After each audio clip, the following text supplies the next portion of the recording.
Ada yang bertanya, bagaimana menjawab orang yang mengatakan sebenarnya engkau mazhabnya apa? Ya. Kita bilang bermazhab tidak wajib. Bermazhab itu bagus ya. Tetapi tidak wajib untuk bermazhab. Dalilnya Imam Bukhari bukan bermazhab dari salah satu imam yang 4. Dia punya mazhab sendiri ya. Dia punya mazhab sendiri ya. Sedang sekarang kita sedang belajarnya mazhab siapa? Mazhabnya Imam Al-Bukhari ya. Yang benar bermadzhab itu baik karena dengan bermadzhab kita mudah mempelajari fikih ya, tetapi yang dilarang adalah fanatik mazhab. Fanatik mazhab. Oleh karena sebagian ulama mereka tidak fanatik mazhab tertentu. Imam Malik ya punya murid Imam Syafi'i. Imam Syafi'i tidak bermadzhab Imam Malik. Dia belajar Imam Malik tapi dia punya mazhab sendiri. Kenapa ada perkara-perkara yang diajari oleh Imam Malik dia tidak setuju? Paham? Imam Syafi'i punya murid Imam Ahmad. Apakah Imam Ahmad bermadzhab Imam Syafi'i? Jawabannya tidak. Ada perkara-perkara yang disampaikan Imam Syafi'i tidak disetujui oleh Imam Ahmad, maka dia pun punya mazhab sendiri ya. Yang penting yang diwajibkan oleh Allah adalah kita beramal dengan dalil Al-Qur'an dan Sunnah sesuai dengan pemahaman para ulama ya. Bahkan sebagian ulama tidak fanatik. Contoh Al-Muzani rahimahullahu taala. Al-Muzani itu murid topnya Imam Syafi'i dan dia yang punya kitab Mukhtasar Al-Muzani.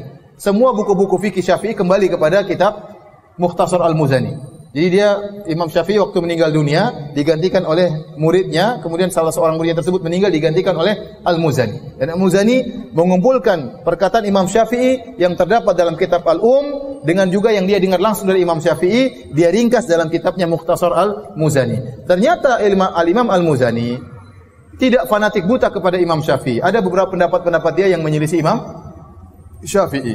Secara mazhab dia mazhab Syafi'i tapi dia tidak fanatik ya. Maka kita tidak boleh mencela mazhab dan kita juga tidak berani mewajibkan untuk apa? Bermazhab ya. Karena mewajibkan sesuatu harus dengan dalil. Bagaimana Anda mau mewajibkan seorang dengan sesuatu yang tidak ada dalilnya ya. Padahal imam mazhab banyak, ada Imam Syafi'i, Imam Malik, Imam Abu Hanifah, Imam Ahmad, ada Imam Ishaq, ada Imam Sufyan Ats-Tsauri, ada Imam Abu Thawr, ada Imam Ibnu Hazm, ada Imam Bukhari, ini mazhabnya sendiri lagi Imam Bukhari ya. Maka bagaimana kita mau? Belum lagi kalau sebelum mereka Abu Bakar, Utsman masing-masing punya metode sendiri ya. Kemudian namanya fikih banyak apa namanya? Perbedaan, banyak khilaf. Yang tidak boleh beda adalah masalah akidah.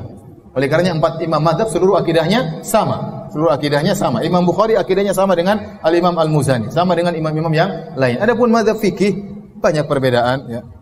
Tapi kalau orang belajar dengan mazhab tentunya lebih baik dia mempelajari mazhab Syafi'i secara total, kemudian setelah itu baru kemudian dia belajar mazhab yang lain. Tapi sekarang tidak mudah. Ya tidak mudah seorang belajar satu mazhab secara full ya dengan kesibukan yang ada.